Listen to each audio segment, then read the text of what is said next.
नमस्ते, मैं वर्षा फिर से आपका एक बार स्वागत करती हूँ। आज हम कक्षा 9वीं का दुख का अधिकार ये पाठ पढ़ने जा रहे हैं, जिसके रचनाकार है यशपाल। यशपाल का जन्म फिरोजपुर छावनी में सन 1903 में हुआ। इन्होंने आरंभिक शिक्षा स्थानीय स्कूल में और उच्च शिक्षा लाहौर में पाई। यशपाल विद्यार्थी काल से ही क्रांतिकारी गतिविधियों में जुट गए थे। अमर शहीद भगत सिंह आदि के साथ मिलकर इन्होंने भारतीय स्वतंत्रता आंदोलन में भाग लिया था। दुख का अधिकार इस पाठ में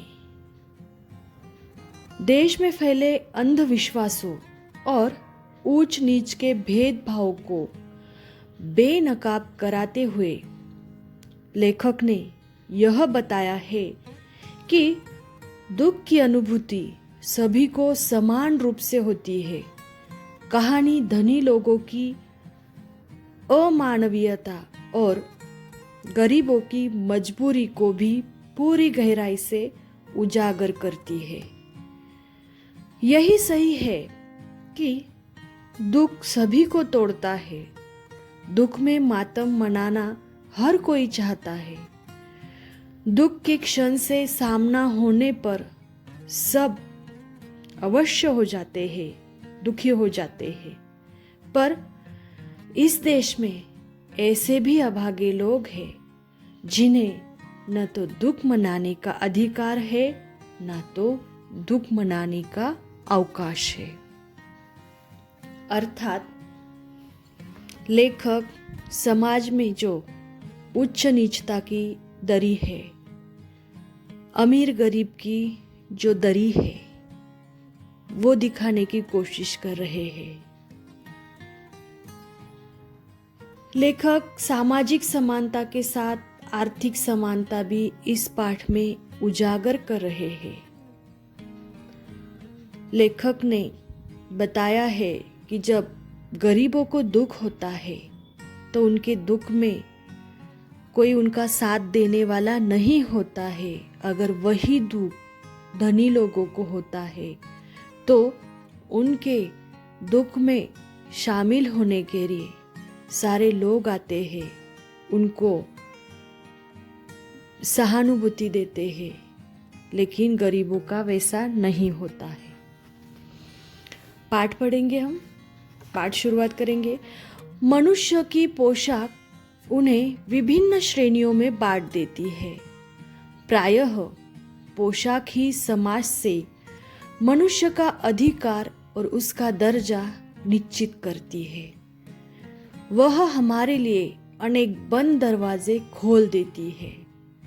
परंतु कभी ऐसी भी परिस्थिति आ जाती है कि हम जरा नीचे झुककर समाज की निचली श्रेणियों की अनुभूति को समझना चाहते हैं। उस समय यह पोशाक ही बंधन और अड़चन बन जाती है। जैसे वायु की लहरें कटी हुई पतंग को सहसा भूमि पर नहीं गिर जाने देती, उसी तरह खास परिस्थिति में हमारी पोशाक हमें झुक सकने से रोकी रहती है। तो पोशाक का अर्थ होता है जो हम ड्रेस पहनते हैं, वस्त्र। अनुभूति का अर्थ होता है अनुभव।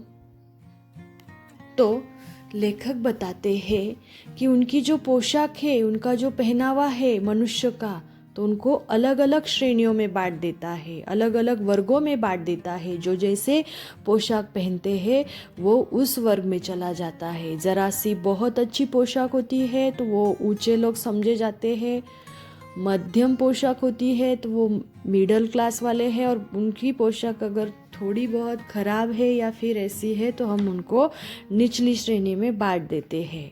प्रायः अर्थात हमेशा पोशाक ही समाज में मनुष्य का अधिकार और दर्जा जो भी दर्जा है, उनका जो भी स्टैंडर्ड है वो निश्चित करती है। जैसे हम बहुत अच्छे पोशाक पहन कर आए हैं, मतलब बहुत स्टैंडर्ड है, ऐसे लोगों का मानना है। वह हमारे लिए अनेक बंद दरवाजे खोलती है। और जैसे कि अगर हम अच्छे पोशाक पहनते हैं तो लोग हमारे पास आ जाते हैं, हमसे बात करते हैं। अगर हमने अच्छी पोशाक नहीं पहनी तो हमसे बात करने में भी हिचकिचाते हैं। और ऐसी पोशाक ज़रा हमें नीचे झुकने नहीं देती। और ऐसे अनुभूति मतलब अनुभव को समझना चाहिए। अगर हमने अच्छी पोशाक पहनी है, हम बहुत स्टैंडर्ड समझे जाते हैं। अगर कोई थोड़ी सी उन्होंने अच्छी पोशाक नहीं पहनी तो उनसे बात करना तक हम क्या समझते हैं, हमारा मतलब जो बड़प्पन है वो घट जाएगा, वो कम हो जाएगा, हम भी निचली श्रेणी में आ जाएंगे। कि उस समय पोशाक और बंधन अड़चन बन जाती है कि निचले लोगों के साथ हमें वार्तालाप बातचीत नहीं करनी चाहिए। जैसे वायु की लहरें पतंग को काट देती है, और जैसे लहर पतंग को काटने पर वैसे वो ऐसे इर्द गिर्द घूमती है, वैसे पोशाक का होता है कि हर परिस्थितियों में हमें पोशाक क्या करती है, झुकने से मना कर देती है। कि कोई ऑफिसर है, वो प्यून से ज़्यादा बात करेगा तो जैसे उसका स्टैंडर्ड खराब हो जाएगा, कम हो जाएगा। आगे देखेंगे हम। बाजार में फुटपाथ पर कुछ खरबूजे डालियों में और कुछ ज़मीन पर बिक्री के लिए रखे जान पड़ते थे। खरबूजों के समीप एक अधेड़ उम्र की औरत बैठी रो रही थी। खरबूजे बिक्री के लिए थे, परंतु उन्हें खरीदने के लिए कोई कैसे आगे बढ़ता। खरबूजों को बेचने वाले तो कपड़े से मुंह छिपाए सिर को घुटनों पर रखे फफक कर रो रही थी। यह क्या एक दृश्य बताया है जो लेखक ने देखा था। जब बाजार गए थे तो फुटपाथ पर एक डलिया में, एक टोकरी में खरबूज रखे हुए थे, कुछ जमीन पर बिखरे हुए थे, कुछ टोकरी में थे। और एक खरबूजों के पास एक अधेड़ उम्र की, अधेड़ का अर्थ होता है आधी उम्र की जो स्त्री है, वो रो रही थी। और खरबूज उसने किस लिए लाए थे? बिक्री करने के लिए लाए थे। लेकिन उसके पास से कोई खरबूजे लेने के लिए आगे नहीं बढ़ रहा था, कोई नहीं खरीद रहा था, क्योंकि वो बेचने वाली जो स्त्री है वो क्या कर रही थी, उसकी अवस्था क्या थी कि वो कपड़ों से अपना सिर मतलब उसने छुपा लिया था और वो फफक कर रो रही थी, मतलब उसके रोने की आवाज़ आ रही थी। और ऐसे करने से उसके पास से कोई खरबूजे तक नहीं ले रहा था। तो यह बताया है कि अगर बेचने वाला कैसा है उसकी तरफ भी ध्यान लोग देते हैं। उसकी क्या मजबूरी है, उसकी क्या आवश्यकता है, वो क्यों रो रहा है, ये कोई नहीं जानता।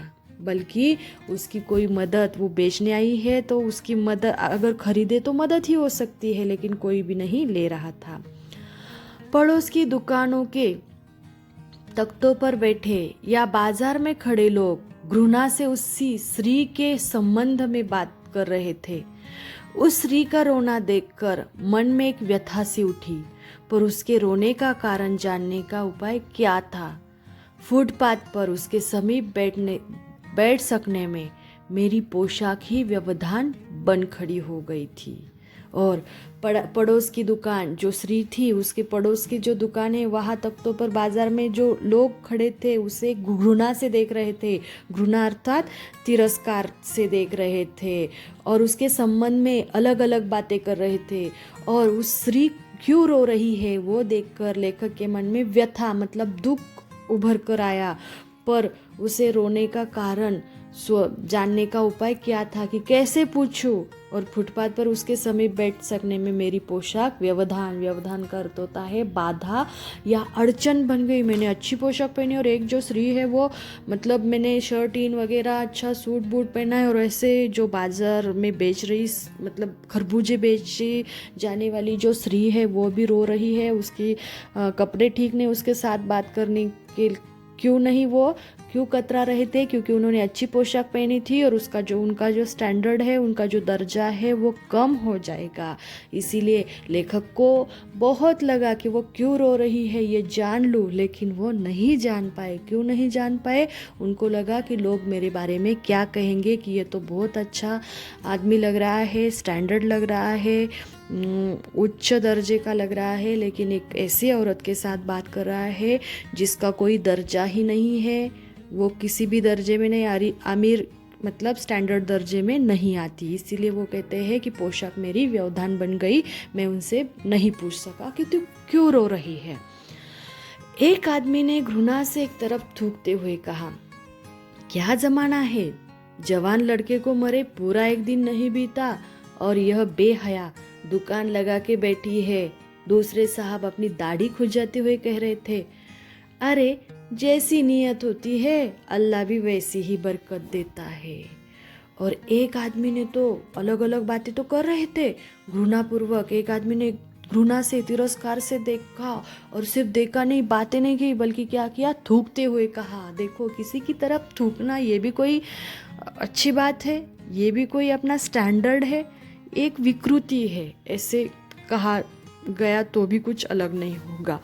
तो उसने क्या कहा कि क्या ज़माना है, जवान लड़के को मरे पूरा एक दिन नहीं बीता और बेहया बेशर्म औरत क्या कर रही है, दुकान लगा कर बैठी है खरबूजे बेचने। और दूसरे ने क्या कहा, दाढ़ी खुजाते हुए, अरे जैसी नियत होती है अल्लाह वैसी बरकत देता है, जिसकी मतलब जैसी चाह होती है उसके सामने वैसा ही फल मिलता है। ऐसे लोग उसके लिए अलग अलग बातें कर रहे थे, लेकिन बातें कैसी थी, बहुत ही घृणास्पद थी, तिरस्कृत थी कि उसके बारे में वो क्यों रो रही है, उसका बेटा मरा था, ऐसा इस व्यक्ति के कहने से पता चलता है। अगर बेटा मरा तो वो रो ही रही है, वो तो दुख ही दिखा रही है, लेकिन दूसरा क्या कहता है कि जैसी नियत होती है वैसे बरकत होती है। और बेहया उसे कहा गया है। क्यों बेहया? क्योंकि वो खरबूजे बेच रही है। लेकिन ऐसे जानने की किसी ने भी कोशिश नहीं की कि पूरा एक दिन नहीं हुआ लड़का मरे हुए और उसे बाजार में आना पड़ा। क्योंकि अगर किसी के घर कुछ दुख हो जाता है, ऐसी घटना हो जाती है, तो कोई बाहर नहीं निकलता, वो अपना शोक मनाते हैं, दुख मनाते हैं। सामने के फुटपाथ पर खड़े एक आदमी ने दिया सलाई की तीली से कान खुजाते हुए कहा, अरे इन लोगों का क्या है, ये कमीने लोग रोटी के टुकड़े पर जान देते हैं। इनके लिए बेटा बेटी, खसम, लुगाई, धर्म, ईमान सब रोटी का टुकड़ा है। और मतलब व्यक्ति ने क्या किया, दिया सलाई की तीली मतलब माचिस की तीली से कान खुजाते हुए कहा, अरे इन लोगों का क्या, ये कमीने होते हैं, बहुत ही निचले वर्ग के होते हैं, निर्लज्ज होते हैं, और उनको क्या है, धर्म ईमान से कुछ भी नहीं है, और बेटा बेटी कुछ नहीं है, और सब क्या है, उनके लिए रोटी का टुकड़ा है, रोटी के टुकड़े पर वो जान देते हैं, और उनके लिए कुछ भी नहीं, मतलब वो जहाँ खाना मिलता है वही वो खुश हो जाते हैं। परचून की दुकान पर बैठे लाला जी ने कहा, अरे भाई, उनके लिए मरे जिए का कोई मतलब न हो, पर दूसरे के धर्म ईमान का तो ख्याल करना चाहिए। जवान बेटे के मरने पर 13 दिन का सूतक होता है, और वह यहाँ सड़क पर बाजार में आकर खरबूजे बेचने बैठ गई। 1000 आदमी आते जाते हैं, कोई क्या जानता है कि इसके घर में सूतक है, कोई इसके खरबूजे खा ले तो इसका ईमान धर्म कैसे रहेगा, क्या अंधेर है। और परचून की दुकान जो भी ये होता है, मतलब किराने की दुकान है, वहाँ का जो लाला जी है, वहाँ का जो सेठ जी, वो क्या कहता है, अरे भाई, इनके लिए सब मरे जे कोई मतलब नहीं है, घर का बेटा उनका मर गया तो उससे कुछ भी नहीं है, उनको अपने धर्म ईमान का ख्याल नहीं है। लेकिन जवान बेटे जब कोई भी घर का मर जाता है तो 13 दिन का सूतक होता है, और ये आई है आकर खरबूजे बेच रही है, या 1000 आदमी जाते उसे सूतक लगा हुआ है, सूतक अर्थात वो पाप समझ रहे हैं, और इसे कुछ नहीं है, लेकिन लोगों को इससे क्या हो सकता है, नुकसान हो सकता है। वो सूतक में खरबूजे बेच रही है, और जो भी उसे खरीद लेंगे और जो आते जाते लोग उसे देखेंगे तो उनको मतलब उसकी तकलीफ होगी। कोई इसके खरबूजे खा ले तो उसका ईमान धर्म कैसा रहेगा। देखो क्या समझा जा रहा है, उसके खरबूजे अगर कोई खा ले तो वो भी क्या हो जाएंगे, उनके भी ऊपर संकट आ जाएगा।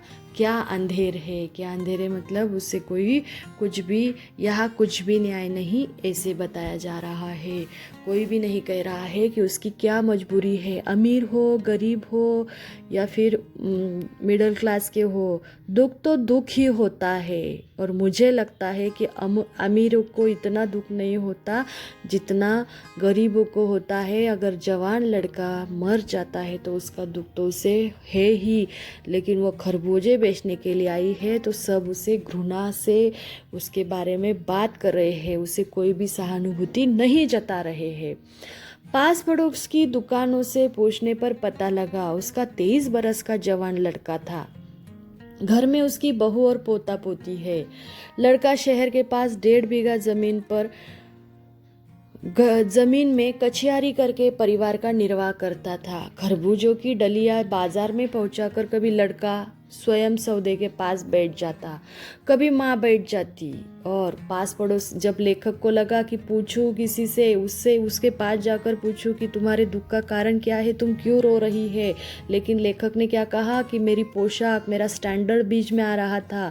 तो उन्होंने क्या किया, पास पड़ोस के दुकान में पूछा तो पता चला कि उनका जो 23 साल का जो लड़का है जवान, उसकी मृत्यु हो गई है। और शहर के वो क्या कार्य करता था, शहर के पास 1.5 बीघा ज़मीन थी और वो कछियारी मतलब जो तरकारी या कुछ होता है भाजी, तो ऐसे बेच मतलब लगा कर अपने परिवार का निर्वाह अर्थात वो गुजारा कर रहा था। तो उसने क्या किया था, खरबूजों की डलिया बाजार में पहुंचाकर कभी कभी वो बैठ जाता था और कभी कभी अपनी माँ को बैठा देता था उस दुकान पर। लड़का परसों सुबह मुंह अंधेरे बेलों के में से पके खरबूजे चुन रहा था। गीली मेड़ की तरावट में विश्राम करते हुए एक सांप पर उस लड़के का पैर पड़ गया। सांप ने लड़के को डस लिया। लेकिन क्या हुआ था, लड़का परसों मुंह अंधेरे मतलब सुबह होने से पहले जो अंधेरा होता है तो वो पके हुए खरबूजे निकालने के लिए गया, लेकिन गीली मेड़ थी, मतलब वो क्या कहते हैं हम उसे कि खेत में होता है मिट्टी का, तो उस पर गीला तरावट मतलब जो बेल थी उसमें उसका एक सांप विश्राम कर रहा था उस पत्तों में, और उसका पैर उस सांप पर पड़ गया और उस सांप ने उसे डस लिया। लड़के को की बुढ़िया माँ बावली होकर ओझा को बुला लाई। झाड़ना फूकना हुआ, नागदेव की पूजा हुई। पूजा के लिए दान दक्षिणा चाहिए।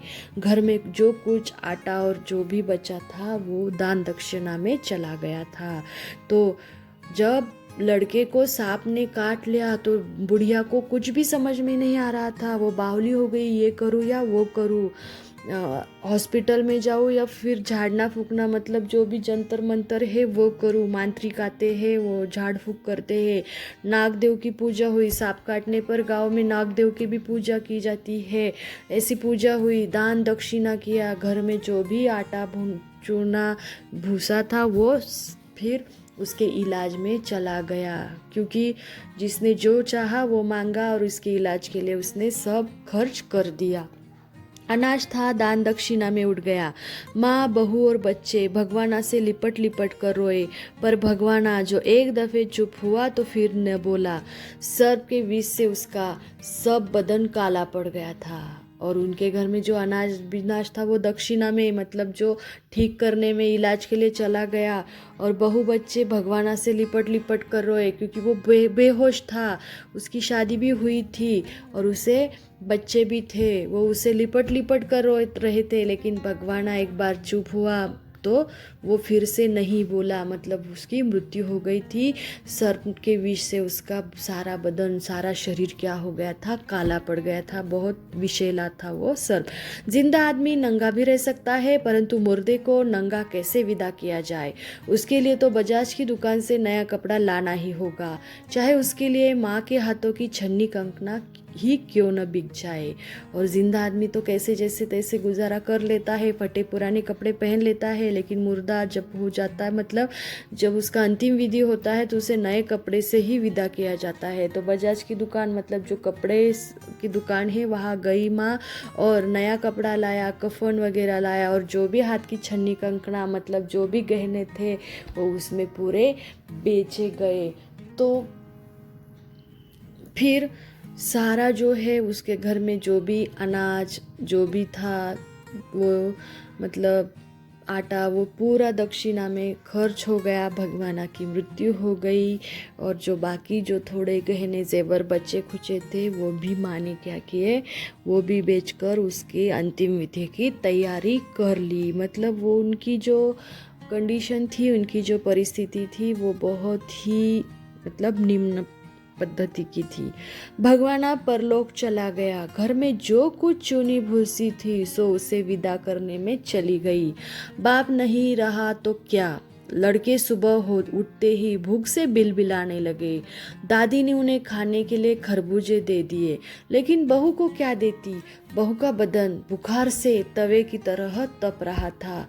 अब बेटे के बिना बुढ़िया को दुअन्नी चवन्नी भी कौन उधार देता। भगवान तो परलोक चला गया, मतलब उसकी मृत्यु हो गई, और घर में जो कुछ बचा कुचा था, एक तो उसके इलाज के लिए खर्च हो गया, बाकी जो बचा था उसके अंतिम विधि के लिए खर्च हो गया। बच्चे थे, बाप नहीं रहा तो ठीक है, लेकिन सुबह बच्चे उठते ही उनको भूख लगी, वो भूख के मारे रोने लगे, और दादी ने उन्हें खरबूजे दिए, लेकिन बहू जो थी, बहू को क्या दे। उसका बदन, मतलब उसका शरीर तप रहा था, एक तपे हुए तवे की तरह, मतलब उसे बहुत बुखार आया था, ज्वर आया था, और अब बेटे के बिना उसे कोई उधार भी नहीं दे रहा था कि चुकाने वाला कौन है। बुढ़िया रोते रोते और आंखें पोंछते पोंछते भगवान आके बटोरे हुए खरबूजे डलिया में समेट कर बाजार की ओर चली, और चारा भी क्या था। देखो, बुढ़िया रोते रोते, उसे तो कितना दुख, अपने कलेजे का टुकड़ा आज उसका ये हाल हुआ, उसे तो कितना दुख, लेकिन उसके पोते के लिए, बहू के लिए उसे उठ खड़ा होना पड़ा। और रोते रोते उसने जो भगवाना ने जो खरबूजे मतलब चुने हुए थे वही वो समेट कर डलिया में डाली, और वो अपने बच्चों को, मतलब उसके पोते को खाने के लिए पैसे जुटाने के लिए, और बहू के बीमारी के लिए इलाज करने के लिए वो पैसे जुटाने के लिए, खरबूजे बेचने के लिए चली गई। उसके पास दूसरा कोई उपाय भी नहीं था। बुढ़िया खरबूजे बेचने का साहस करके आई थी, परंतु सिर पर चादर लपेटे, सिर को घुटनों पर टिकाए हुए फफक फफक कर रो रही थी। बुढ़िया तो उतना साहस, उतनी हिम्मत उसने दिखाई थी। एक माँ है, देखो माँ को कौन से परिस्थिति से गुजरना पड़ रहा था, लेकिन उसका जो रोना है वो नहीं रुक रहा था, कि चादर लपेटे हुए वो सिर को घुटने पर रखकर वो रो रही थी। इतना दुख था कि बेटे को मतलब एक दिन भी नहीं हुआ, उससे कितना, मतलब वो तो भूली भी नहीं थी। कल जिसका बेटा चल बसा, आज वह बाजार में सौदा बेचने चली है। हाय रे पत्थर दिल। और कल जिसका बेटा चल बसा, जिसकी मृत्यु हुई, और वो बाजार में सौदा करने के लिए आए, बेचने के लिए आए। हाय रे पत्थर दिल। पत्थर दिल मतलब जिसका दिल जैसे कि पत्थर का हो। ऐसे लोग तरह तरह की बातें, लेकिन सच में उसे रोना आ रहा था तो ये पत्थर दिल थे। कोई भी माँ ऐसी माँ नहीं हो सकती। बेटा कुपुत्र हो सकता है, लेकिन कोई भी माता कुमाता नहीं हो सकती। लेकिन लोगों को कैसे समझाया जाए। उस पुत्र वियोगिनी के दुख का अंदाजा लगाने के लिए पिछले में घटना है कि पुत्र की मृत्यु से दुखी माता की बात सोचने लगा। वह सम्राट महिला पुत्र की मृत्यु के बाद 2.5 मास तक पलंग से उठ न सकी थी। उन्हें 15-15 मिनट बाद पुत्र वियोग से मूर्छा आ जाती थी, और मूर्छा न आने की अवस्था में आंखों से आंसू न रुक सकते थे। 2 डॉक्टर हरदम सिराने बैठे रहते थे। हरदम सिर पर बर्फ रखी जाती थी। शहर भर के लोगों के मन उस पुत्र शोक से द्रवित हो उठे थे। और उस पुत्र वियोगिनी अर्थात पुत्र से जो अलग हुई है, तो वो अंदाज़ा लगाने के लिए पिछले महीने में एक जो सम्भ्रांत मतलब उच्च कुल की जो महिला है उसके बारे में वो लेखक याद कर रहे हैं कि वो लेखक के पड़ोस में ही रहती थी। सम्राट महिला के पुत्र की मृत्यु के बाद 2.5 मास तक वो मतलब 2.5 महीना वो पलंग से नीचे तक नहीं उतरी थी। वो इतना दुख उतना शोक मना रही थी। 15 मिनट के बाद उसे मूर्छा मतलब चक्कर आने लगते थे और चक्कर नहीं आते थे वो मतलब उस अवस्था में नहीं होती तो वो क्या करती, वो रोने लगती। जब उसकी आंखें खुलती तो वो रोने लगती और 2 डॉक्टर उसके सिरहाने बैठे रहते। उसके सर पर बर्फ की मतलब पट्टी रखी जाती, उसकी सेवा की जाती। शहर भर के लोग उस पुत्र के मतलब शोक मनाने में उसके पास हो उठते। वो द्रवित हो उठते, भावुक हो उठते और उस जो बेचारी जिसको आवश्यकता है उसके पास ना तो कोई जा रहा है ना तो कोई मदद कर रहा है। हालांकि उसकी लिए तरह तरह की घृणास्पद तिरस्करणीय बातें कर रहे हैं। देखो कितना मतलब समाज में आज भी कैसी विषमता है। अगर कुछ उच्च लोग होते हैं तो उनके आगे आगे करते हैं, हाँ जी करते हैं और जिनको आवश्यकता होती है उन्हें पूछने तक कोई नहीं आता। जब मन को सूझकर रास्ता नहीं मिलता तो बेचैनी से कदम तेज हो जाते हैं। उसी हालत में नाक ऊपर उठाए राह चलतों से ठोकर खाता मैं चला जा रहा था, सोच रहा था। और कभी कभी हम सोचते और सोचते क्या करते हैं, चक्कर काटते हैं। तो ऐसे जब सूझता नहीं तो वो बेचैनी से कदम तेज हो जाते हैं। वैसे ही लेखक का हुआ, जो भी ऐसे भावुक होते हैं, इमोशनल होते हैं, उनको तो ऐसे लगता ही है। और ऐसे करते करते वो लेखक बाजार से तेज जा रहे थे और तेज चलने के कारण उनको क्या हुआ, लोगों से वो ठोकर खाते जा रहे थे। सोच रहे थे ऐसा क्यों, समाज में ऐसी आर्थिक विषमता क्यों है। शोक करने गम मनाने के लिए भी सहूलियत चाहिए और दुखी होने का भी एक अधिकार होता है। और लेखक क्या करते हैं, शोक दुख मनाने का और गम करने का के लिए एक सहूलियत सुविधा चाहिए, समय चाहिए और दुखी होने का भी एक अधिकार होता है। इस जमाने में हमने देखा है सभी अधिकार मिले हैं, आज सभी को एक जैसे अधिकार, प्रजातंत्र है, लेकिन फिर भी ऐसे अधिकार नहीं, वो भी आर्थिक विषमता के कारण। लेकिन ऐसा न हो इसीलिए यह पाठ हमारे पाठ्यक्रम में है कि ऐसी किसी के भी साथ ऐसा अन्याय न हो। अगर कोई ऐसा हो तो हम उसके पास जाए, कोई मदद करे, उसकी भलाई पूछे। तो इसी प्रकार इस पाठ का अर्थ है आपको समझ में आया होगा, आशा करती हूँ आया ही होगा। और इस पाठ से हमने जो सीख ली है वो हम व्यवहार में लाए, सिर्फ डिग्रियाँ पाने के लिए ना सीखे। ऐसा मैं चाहती हूँ कि इसमें समाज का में थोड़ा बहुत उपयोग हो, हमारे आसपास के लोगों के लिए भी इसका उपयोग हो। सिर्फ मतलब पढ़ने के लिए पढ़ना नहीं होना चाहिए। तो धन्यवाद।